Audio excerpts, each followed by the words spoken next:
สบายดีมื้อนี้นกจะมาแนะนำซูเนาะอาหารเสริมสำหรับทานซ้ายที่ขายดีที่สุดที่เห็นผลไวที่สุดแล้วก็ปลอดภัยต่อสุขภาพที่สุดเนาะตัวนี้กล่อง100,000 กีบเนาะอาหารเสริมสำหรับทานซ้ายซอยจะล้อการล้างไว้เฮ็ดให้อึดให้ทนเพิ่มขนาดใหญ่ยาวแล้วก็เฮ็ดให้แข็งตัวดีแข็งตัวไว้ต่อได้หลายห่อเฮ็ดให้น้ำเสื้อแข็งแห้งดีเนาะไผที่แบบว่าใช้งานได้ปกติอยากไปเฮ็ดกิจกรรมอยู่เนาะ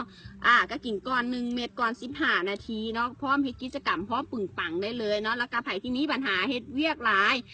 เฮ็ดเวียกน้ำหงจากโครงงานน้ำเขื่อนไฟฟ้าน้ำคอมน้ำบ่อหินบ่อทรายน้ำไฟฟ้าเนาะครับรถหลายเนาะบ่มีอารมณ์เฮ็ดกิจกรรมกับเมียกับแฟนหรือว่าขึ้นซ่าออกไว้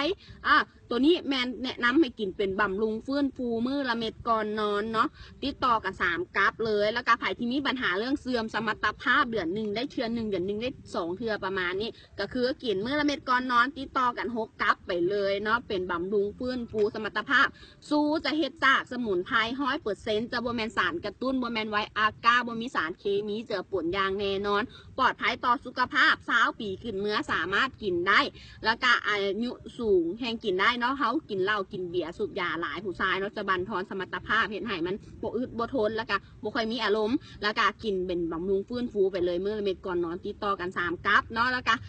กล่อง100,000 กีบมี10 เม็ดแบบนี้เลยเนาะกล่อง100,000 กีบอยากได้ของแท้แมนซื้อกับนกหรือตัวแทนที่มีบัตรนกสอบออนไลน์และหลายคนที่ถามมาว่านกฮู้ได้จังไหน